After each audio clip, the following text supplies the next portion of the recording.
तो गाइस अगर आप एक न्यू ट्रेडर हैं या अभी ट्रेडिंग सीख रहे हैं तो आपको अभी सबसे बड़ी प्रॉब्लम टैक्स को लेके होगी।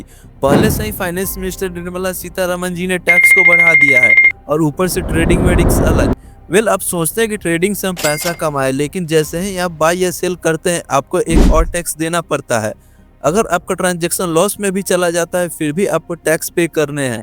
इसके अलावा ऑप्शंस में हर एक ऑर्डर पे ब्रोकरेज अलग, एंड ये सब मिलकर एक नए ट्रेडर के लिए मुश्किलें खड़ी कर देता है। यही कारण है कि आजकल के बहुत से ट्रेडर्स, खासकर नए रिटेलर्स, अपने कुछ पैसे बचाने के लिए फ्री ब्रोकरेज ऐप या सॉफ्टवेयर यूज करना शुरू कर देते हैं।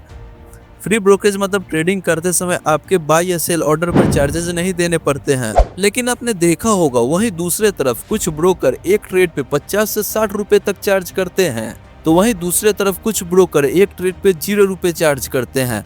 ऐसा क्यों? गाइज, आपने कभी सोचा है कि आप फ्री वाले ब्रोकरेज ऐप से एक ट्रेड लेते हैं और आपका पोजीशन कुछ देर बाद लॉस में चला जाता है और आप सोचते हैं कि भाई मुझे अब इससे ज़्यादा लॉस नहीं लेना, और आप पोजीशन काटने जाते हैं, लेकिन उसी वक्त फ्री वाला ब्रोकरेज ऐप लैग करने लगता है या बंद हो जाता है, वो भी कुछ सेकेंड के लिए नहीं, पूरे दिन के लिए। और जब तक ये ठीक होता है तब तक आपका काफ़ी लॉस हो चुका होता है और ऐसे केस में आप कुछ कर भी नहीं सकते। ये प्रॉब्लम सिर्फ आपके साथ नहीं बल्कि कई सारे ऐसे ट्रेडर हैं जिनके साथ ये बार बार हो चुका है। जब ऐसे ग्लिच होते हैं और एक ट्रेडर का बड़ा नुकसान होता है तो एक सवाल निकल कर सामने आता है कि इसका जिम्मेदार कौन है, गवर्नमेंट, हम या ये ऐप बनाने वाली कंपनी? तो गाइस इसका जिम्मेदार हम तीनों हैं। अब कैसे हैं आगे आपको वीडियो में बताता हूँ। तो गाइस सबसे पहले ये कंपनी रिस्पॉन्सिबल है जो ये फ्री ब्रोकरेज वाली ऐप बनाती है। ये ग्लिच होने के कारण इस कंपनी के weak infrastructure and bad management है। इन सब के कारण इनके सर्वर की पावर स्लो हो जाती है और जैसे ही ज्यादा ट्रेडर्स इसे लॉगिन करते हैं इनका सिस्टम ओवरलोड हो जाता है और जितने भी ट्रेडर्स इनके प्लेटफॉर्म को यूज कर रहे होते हैं उन सभी का ऐप बंद हो जाता है। एंड इसे ठीक करने के लिए वहाँ कोई स्ट्रॉन्ग टेक्निकल टीम भी मौजूद नहीं होती और जब तक ये ठीक होता है तब तक ट्रेडर्स का काफी नुकसान हो चुका होता है। अब ऐसे हालत में ट्रेडर्स करे क्या?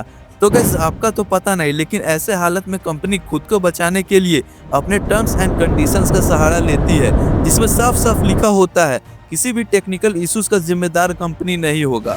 लेकिन यहाँ हम भी मिस्टेक करते हैं।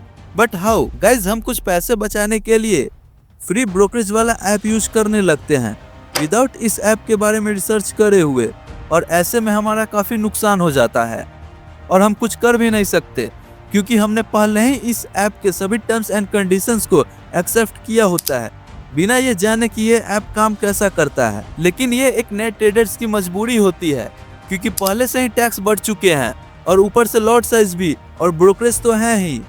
ऐसे में फ्री ब्रोकरेज हमारी ज़रूरत बन जाती है और ये बात इन कंपनीज को अच्छे से पता होती है, जिसके कारण ये फ्री ब्रोकरेज जैसे ऑफर्स लाते रहते हैं जिसमें न जाने कई सारे ट्रेडर्स अपना पैसा गवा बैठते हैं।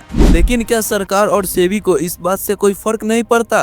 क्या सरकार का काम सिर्फ टैक्स वसूलना है? सरकार ने ट्रेडिंग के ऊपर पहले से ही एसटीटी, जीएसटी, कैपिटल गेन्स जैसे कई सारे टैक्सेस लगा चुके हैं, लेकिन क्या इनका काम सिर्फ टैक्स लगाना है, सुरक्षा देना नहीं? क्या जिस प्लेटफॉर्म के थ्रू टैक्स वसूला जा रहा है अगर वो ठीक से काम ही नहीं करे तो ट्रेडर्स के नुकसान की भरपाई कौन करेगा? SEBI, security exchange board of India, जिसका मुख्य काम है इंडियन शेयर मार्केट को रेगुलेट करना और इन्वेस्टर को सिक्योरिटी प्रोवाइड कराना। इंडिया में सभी ब्रोकर कंपनी सेबी से लाइसेंस लेकर काम करती है। लेकिन जब एक ट्रेडर का नुकसान होता है तो एक सवाल निकल कर सामने आता है कि सेबी इन कंपनियों की जांच क्यों नहीं करता? सेबी के पास पूरा राइट है कि वो सभी ब्रोकरेज वाली प्लेटफॉर्म को चेक कर सकती है, लेकिन सेबी अक्सर ऐसी कंपनियों पर फाइन लगाकर अपना काम पूरा कर लेती है। लेकिन इससे उस ट्रेडर का क्या फायदा जिसका लाखों रुपए एक ग्लिच के कारण मार्केट में डूब गया? उसे क्या हाथ लगा? सेबी को कंप्लेन करने का एक प्रोसेस भी है, लेकिन वो बहुत स्लो और अनसुनी है। ट्रेडर्स को मुआवजा मिलना तो दूर, उनकी कंप्लेन अक्सर इग्नोर कर दी जाती है।